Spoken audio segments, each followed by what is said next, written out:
and this may be a hurdle for the cost of clean energy transition. So it is one of the reasons why we have organized this very meeting, to give a heads up to the countries.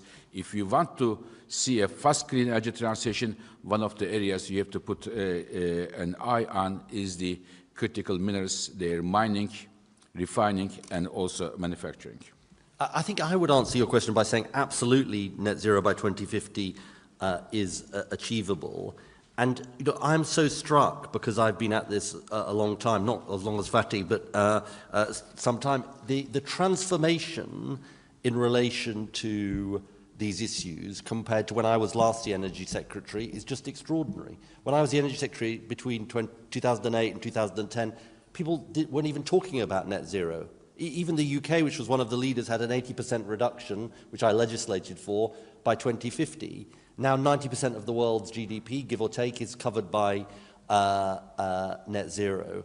So there's been a transformation, and there is also not just a transformation in the targets, but, and this is the point I was trying to make, a transformation in the rationale, the reason for this. It's not just a climate reason, it's now an energy security reason. Time and again, participants said, we think that clean energy and energy security, and from every continent, clean energy and energy security are now linked. This is our route to energy security. Of course, there's a continuing role for oil and gas, but clean energy is now our route to energy security. So I come away from this actually with a great deal of confidence that this transition is unstoppable and that we can achieve net zero. And if I may say one more thing, here, sorry, to support what Ed said. Today, when we look at the last 2 years, we see a strong comeback of nuclear power. Yeah. Why? Because it is mainly seen that nuclear power, in general, homegrown electricity, is a good friend of energy security. And this happened in the last 2 years. What happened? It is the Russia's invasion of Ukraine. Many Europeans understood it is a serious story, and they have to increase their domestic electricity generation together with, of course, renewables. And the acceleration of renewables is also driven by the energy security concerns. And if I have to make the ranking, the growth of the clean energy, renewables and nuclear power is driven by energy security, for renewables economics, and maybe I would put the climate as the third driver. What is your fact about the, is it 87%? 85% of all the new capacity additions come from renewables, 5% from nuclear, and 10% everybody else put together. I mean, that's 90%, so that's last year, 90% of the new generation was renewables or nuclear. That tells a huge story in itself. Let's take more questions. We'll start with the international. Sorry? One more international, okay. The lady here, yeah. Hi, thank you. You gathered quite many people from different countries for discussing energy security risk, basically. And I want to ask, what is the significance of this summit on IEA side, and what next steps does the IEA plan actually to strengthen communication among countries? And also this morning there was a ministerial plenary, and could you please provide some insight on the main concerns the ministers raise in relation to energy security? Thanks again. It is for the IEA, can I? Yeah, yeah. Okay, thank you. So I would say that for the IEA, my main takeaway is, again, I am very struck that in the middle of a fragmented world, trade wars are going on, and we were able to get more than 60 governments here. It says something. And I was also very happy that all the governments, IEA members, accession countries, partners, all recognize the central role of the International Energy Agency in global energy issues, including the energy security. So we, at the IEA, we are known by the, we are formed by the, as a oil security watchdog. We continue that because oil and gas will remain years to come is an important part of our energy mix. Whatever scenario we go, we will see oil and gas at different levels of contributing to energy mix. So, therefore, we will continue to look at oil, natural gas security issues, but we are, as was endorsed by many countries, we will be putting more and more attention and effort on the emerging energy security risks, such as the critical minerals and the supply chains. The governments in the closed session, the ministerial session, they all, I can tell you, all underline the importance of international cooperation. Yeah. All of them. And it was very good for me to hear. They have, of course, different perspectives, national priorities, but this is one of the, in my view, one of the main outcomes from this very meeting, that they were all happy to come here, enthusiastic in the discussions, and made meaningful remarks and contribution for the energy security of today and also of tomorrow. And they gave us a lot of new tasks, and we will take them through together with our governments to look at our program of work for the next years to come. But I can assure you that the emerging energy security risks will have a key role in our work in the next years to come. Okay, let's take some British questions, Victoria. We'll get you a microphone. Hi, Victoria Seabrook from Sky News. You spent a lot of time with the US official, Tommy Joyce. Did he use those opportunities to tout US oil and gas for the UK or attack climate policies? And also, if I may, not that much concrete has come out of this so far, apart from warm words for the energy transition. Given the attacks on net zero from America and from within the UK, is that the best that you could have hoped for? Thanks. On the second question, I feel incredibly positive about the discussions that we've had in the last 2 days, because this was an unprecedented event, bringing together 60 countries for the first time in this context.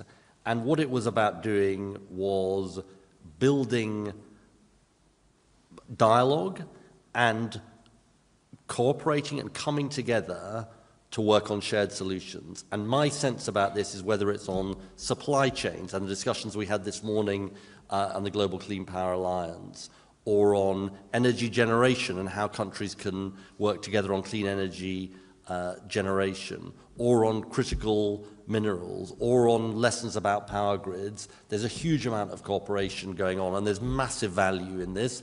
And just a sense from all of the countries, just going back to this question about the closed session, all of them emphasize the importance of this dialogue and how important that they had found the dialogue. Look, on the United States, the Prime Minister has shown absolutely the right leadership on this, which is President Trump is the duly elected president of the US, elected on a clear mandate. We are the duly elected government of the UK, also elected on a clear mandate. Obviously, there are some differences, but there is also common ground.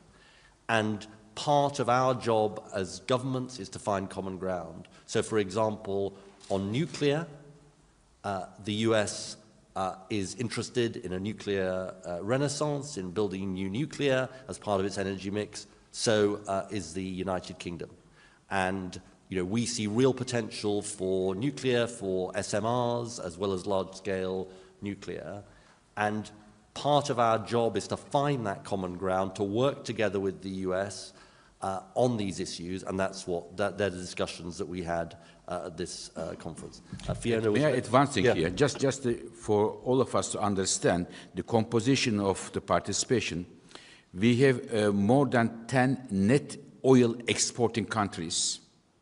We had many major renewable countries and renewable companies here, and we had huge copper, lithium, nickel producer of countries. So it was a big mix of countries to understand that there was a rather not a homogeneous but heterogeneous composition of the countries, and this discussion, this cooperation request come from this very different angle of countries, and as such, I completely agree with Ed that it was really remarkable in my view. Thank you very much. Fiona Harvey from The Guardian. We've heard a lot of criticism of net zero recently. We've heard it from governments, as just been mentioned.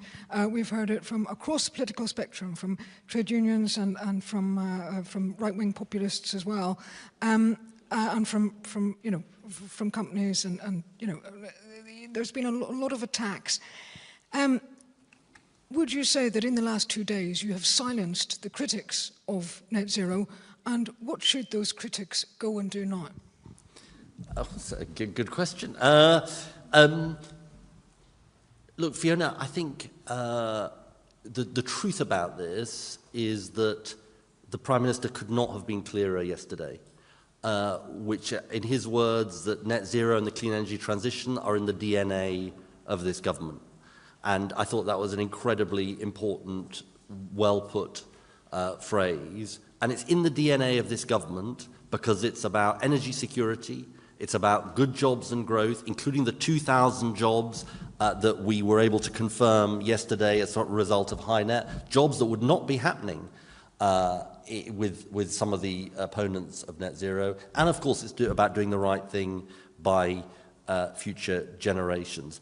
The critics will not shut up, I'm sure, but the critics need to know that if they want to fight about this government says bring it on. Let's bring on the fight. Let's have the argument.